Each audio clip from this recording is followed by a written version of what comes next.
एक सवाल है जो शायद सुनने में अजीब लगे। क्या भारत में कोई ऐसी पर्वत श्रृंखला हो सकती है जो हिमालय से भी करोड़ों साल पुरानी हो? अरबों साल। अरबों साल, ये तो और भी हैरान करने वाली बात है। हाँ, ये एक ऐसी बात है जिस पर ज्यादातर लोग यकीन नहीं करते। हम हमेशा हिमालय की ऊंचाई और उसकी भव्यता के बारे में ही सोचते हैं ना। बिल्कुल। लेकिन हमारे ही देश में एक ऐसा बूढ़ा पहाड़ है जिसने पृथ्वी का वो समय देखा है जब हिमालय का कोई अस्तित्व ही नहीं था। और वही है दुनिया की सबसे प्राचीन पर्वत श्रृंखलाओं में से एक, अरावली। अरावली। आज हम इसी के बारे में गहराई से बात करने वाले हैं। हमारे पास कुछ बहुत दिलचस्प स्रोत हैं जिनके आधार पर हम समझने की कोशिश करेंगे कि ये बना कैसे, आज हमारी जिंदगी के लिए इतना जरूरी क्यों है, और सबसे डरावनी बात, अगर ये न हो तो क्या होगा। बिल्कुल। और ये सिर्फ एक भौगोलिक चर्चा नहीं होगी, ये कहानी है एक ऐसे खामोश प्रहरी की जो उत्तर भारत की, आप कह सकती हैं, जीवन रेखा है। तो चलिए इस अरबों साल पुरानी कहानी की परतों को खोलते हैं। जरूर। तो कहानी शुरू से शुरू करते हैं। जब हम कहते हैं कि ये हिमालय से भी पुराना है, तो हम कितने पुराने की बात कर रहे हैं? हम बहुत बहुत पुराने समय की बात कर रहे हैं। हमारे स्रोत बताते हैं कि इसका निर्माण आज से लगभग 1.5 से 2.5 अरब साल पहले हुआ था। 2.5 अरब साल, ये सोचना भी मुश्किल है। मतलब जब अरावली बन रही थी तब पृथ्वी पर जीवन के नाम पर शायद सिर्फ समुद्र में तैरने वाले वो सिंगल सेल वाले जीवी थे। बिल्कुल, डायनासोर्स तो भूल ही जाइए। हाँ, वो तो इसके बनने के अरबों साल बाद आए और चले भी गए। आपने बिल्कुल सही अंदाजा लगाया। ये उस दौर की बात है जब पृथ्वी की जमीन आज जैसी बिल्कुल नहीं दिखती थी। इसका निर्माण एक भूगर्भीय प्रक्रिया से हुआ जिसे वलन या फोल्डिंग कहते हैं। हाँ। तो ये एक वलित पर्वत यानी फोल्ड माउंटेन है। ये फोल्ड माउंटेन का क्या मतलब है? क्या ये किसी कागज की तरह फोल्ड हो गया था? बिल्कुल यही। सबसे आसान तरीका इसे समझने का यही है। कल्पना कीजिए कि पृथ्वी की सतह कई बड़ी बड़ी प्लेटों में बटी हुई है जिन्हें हम टेक्टोनिक प्लेट्स कहते हैं। जब दो ऐसी प्लेटें एक दूसरे से टकराईं तो उनके बीच की जमीन पर जबरदस्त दबाव पड़ा और वो एक कागज की तरह मुड़कर ऊपर उठ गई। अच्छा, तो हिमालय भी ऐसे ही बना है? हाँ, हिमालय भी ऐसे ही बना है, बस वो एक बहुत ही नई घटना है। अरावली उस प्रक्रिया का सबसे पुराना, सबसे पहला गवाह है। एक मिनट, अगर ये हिमालय की तरह ही बना था और उससे भी इतना पुराना है, तो क्या इसका मतलब ये है कि ये कभी हिमालय जितना ही ऊंचा और विशाल हुआ करता था? हाँ, और शायद उससे भी ज्यादा भव्य। अरबों साल पहले ये दुनिया के सबसे ऊंचे और शानदार पहाड़ों में से एक रहा होगा जिसकी चोटियां बादलों से बातें करती होंगी। तो फिर आज ही इतना छोटा और घिसा हुआ क्यों रह गया है? वो सारा पहाड़ गया कहाँ? यहीं पर इस कहानी का सबसे दिलचस्प मोड़ आता है। ये अरबों साल तक हवा, पानी, मौसम की मार झेलता रहा और इस प्रक्रिया को हम अपरदन या इरोजन कहते हैं। इरोजन, तो ये बस वक्त के साथ घिस गया? हाँ, और वो घिसकर कहीं गया नहीं। उसका बड़ा हिस्सा हवा और पानी के साथ बहकर आज के उत्तर भारत के मैदानों में जमा हो गया। क्या बात है! यानी एक तरह से इस बूढ़े पहाड़ ने अपनी जवानी और अपना शरीर कुर्बान करके वो उपजाऊ जमीन बनाई है जिसे आज ये रेगिस्तान बनने से बचा रहा है। वाह, ये तो मैंने कभी सोचा ही नहीं था। मतलब जिन मैदानों में आज खेती होती है वो इसी पहाड़ की देन है। बिल्कुल। तो आज ये कहां से कहां तक फैला हुआ है? आज इसका विस्तार गुजरात के पालनपुर से शुरू होता है, फिर पूरे राजस्थान को पार करके हरियाणा से होते हुए दिल्ली तक पहुंचता है। दिल्ली तक? हाँ, जहां इसे हम दिल्ली रिज के नाम से जानते हैं। कुल मिलाकर करीब 800 किलोमीटर लंबी श्रृंखला है ये। और क्या इसकी कोई ऊंची चोटी भी है, जैसे हिमालय में एवरेस्ट है, या ये अब बस छोटी छोटी पहाड़ियां ही रह गई हैं? नहीं, इसकी अपनी एक शान है। इसकी सबसे ऊंची चोटी राजस्थान के माउंट आबू में स्थित गुरु शिखर है, जो करीब 1722 मीटर ऊंची है। ठीक है, तो ये तो हुई इसके अरबों साल पुराने जन्म और त्याग की कहानी।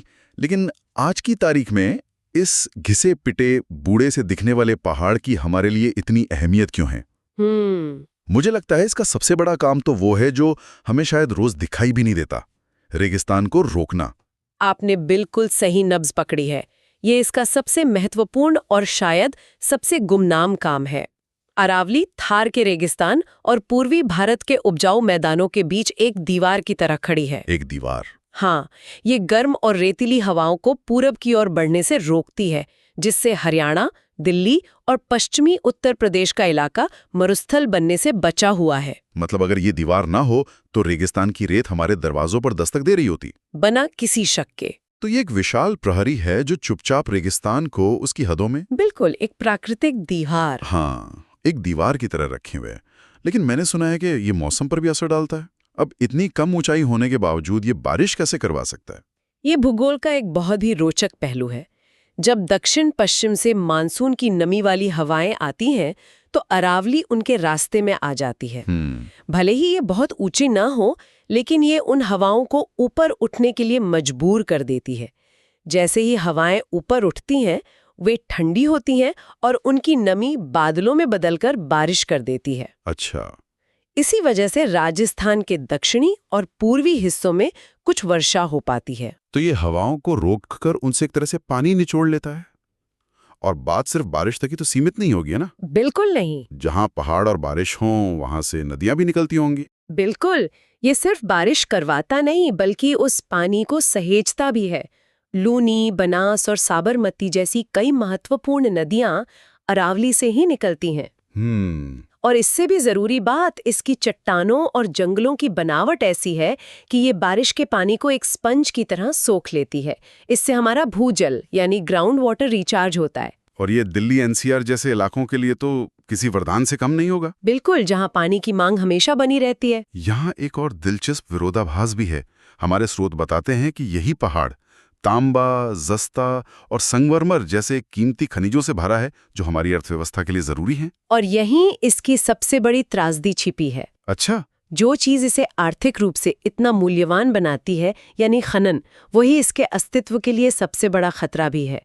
इन खनिजों को निकालने के लिए हम अपने संरक्षक को अंदर से खोखला कर रहे हैं। ये एक अजीब कश्मकश है। बहुत बड़ी। तो हमारे पास रेगिस्तान को रोकना, बारिश करवाना, नदियों और ग्राउंड वाटर का स्रोत होना और खनिज संपदा, ये सूची तो काफी लंबी है। और अगर हम इन सब बिंदुओं को जोड़कर एक बड़ी तस्वीर देखें, तो हम पांचवें और शायद सबसे जरूरी फायदे पर पहुंचते हैं: पर्यावरण का संतुलन। पर्यावरण का संतुलन। हाँ, ये सिर्फ एक चट्टानी दीवार नहीं है। ये तेंदुओं, हाइना और सैकड़ों तरह के पक्षियों और पौधों का घर है। ये एक समृद्ध जैव विविधता यानी बायोडायवर्सिटी का केंद्र है। साथ ही इसके जंगल दिल्ली एनसीआर जैसे कंक्रीट के जंगलों के लिए फेफड़ों का काम करते हैं, तापमान को काबू में रखते हैं और प्रदूषण को सोखते हैं। ये सब सुनकर तो लगता है कि हम अरावली को फॉर ग्रांटेड लेते हैं, और इन सब फायदों का असली मतलब और इसकी असली कीमत शायद हमें तभी समझ आएगी जब हम वो सोचें जो हमारे श्रोता हमें सोचने पर मजबूर करते हैं कि अगर अरावली को हटा दिया जाए तो क्या होगा। ये ख्याल ही डरावना है। डरावना तो है। ये डरावना है, लेकिन इसे समझना बहुत जरूरी है, क्योंकि हम अनजाने में ही सही इसे उसी रास्ते पर धकेल रहे हैं। अगर अरावली ना हो तो एक चेन रिएक्शन शुरू होगा, जिसका पहला और सबसे सीधा असर होगा रेगिस्तान का फैलाव। इसका मतलब थार का रेगिस्तान जो भी राजस्थान तक सीमित है, वो बिना किसी रोक टोक की पूरब की तरफ बढ़ना शुरू कर देगा। बिल्कुल। हरियाणा के हरे भरे खेत, दिल्ली के बाहरी इलाके, पश्चिमी उत्तर प्रदेश, ये सब धीरे धीरे रेत के टीलों में बदलने लगेंगे। ये तो किसी साइंस फिक्शन फिल्म जैसा लगता है। और रेत के साथ साथ आएगा दूसरा बड़ा संकट, सूखा। सूखा? हाँ, जैसा हमने पहले बात की, अरावली मानसूनी हवाओं को रोकती है। अगर ये दीवारें नहीं होगी तो नमी से भरी हवाएं बिना बरसे, बिना रुके सीधे आगे तिब्बत की ओर निकल जाएंगी। तो बारिश ही नहीं होगी। इस पूरे इलाके में बारिश में भारी कमी आ जाएगी, जिससे भयंकर सूखा पड़ेगा। और अगर बारिश नहीं होगी और ग्राउंड वाटर भी रिचार्ज नहीं होगा, बिल्कुल, तो इसका सीधा मतलब है एक भयानक जल संकट, विनाशकारी जल संकट। भूजल का स्तर बहुत तेजी से नीचे गिरेगा।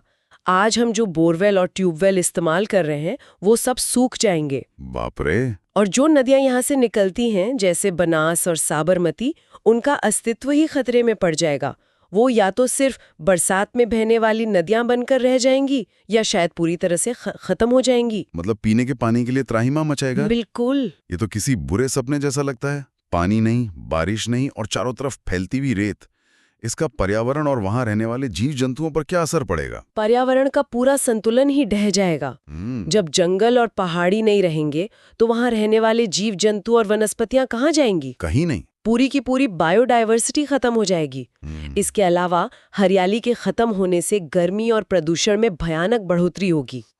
दिल्ली और आसपास के शहर जो आज ही प्रदूषण और हीट आइलैंड इफेक्ट से जूझ रहे हैं, उनकी हालत रहने लायक नहीं बचेगी।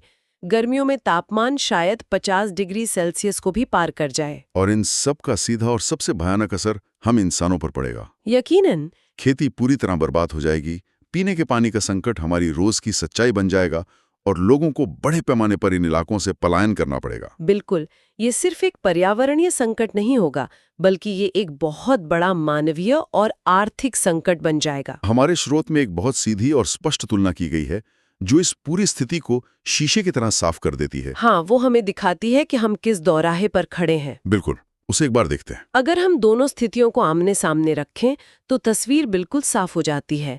जब तक अरावली मौजूद है तब तक रेगिस्तान नियंत्रण में है। मानसून की वर्षा होती है, नदी और भूजल का संरक्षण होता है, जैव विविधता फलती फूलती है और पर्यावरण में एक संतुलन बना रहता है। और अगर अरावली नष्ट हो जाए तो रेगिस्तान हरियाणा और दिल्ली तक फैलेगा, भयंकर और स्थायी सूखा पड़ेगा, एक गंभीर जल संकट पैदा होगा। जैव विविधता खत्म हो जाएगी और पर्यावरण में एक ऐसा असंतुलन आ जाएगा जिसे ठीक करना नामुमकिन होगा। ये अंतर हमें बताता है कि अरावली सिर्फ एक पहाड़ नहीं है। नहीं, बिल्कुल नहीं। ये उत्तर भारत की जीवन रेखा है। ये एक ऐसी प्राकृतिक व्यवस्था है जो करोड़ों सालों से इस क्षेत्र को रहने लायक बनाए हुए है। तो आज की इस पूरी चर्चा का सार यही है कि अरावली पर्वत श्रृंखला सिर्फ एक भौगोलिक संरचना या कुछ पुरानी चट्टानें नहीं हैं। ये अरबों साल पुराना एक जीता जागता सिस्टम है, एक प्राकृतिक प्रहरी है जो रेगिस्तान को रोकता है, हमें पानी देता है और पूरे उत्तर भारत के पर्यावरण को संतुलित रखता है। सही बात है। स्रोत में दी गई चेतावनियां बहुत स्पष्ट हैं। इसके विनाश का मतलब होगा मरुस्थलीकरण, सूखा और एक गंभीर जल संकट को सीधा निमंत्रण देना। ये एक ऐसी गलती होगी जिसे हमारी आने वाली पीढ़ियां कभी माफ नहीं कर पाएंगी। कभी नहीं। जाते जाते एक सवाल हम अपने श्रोताओं के लिए छोड़ जाते हैं। जरूर। जैसा कि हमने चर्चा में पाया कि अरावली संगमरमर और तांबे जैसे मूल्यवान खनिजों का स्रोत है, जिससे खनन जैसी आर्थिक गतिविधियां होती हैं और लोगों को रोजगार मिलता है। एक तरफ विकास की जरूरत। हाँ,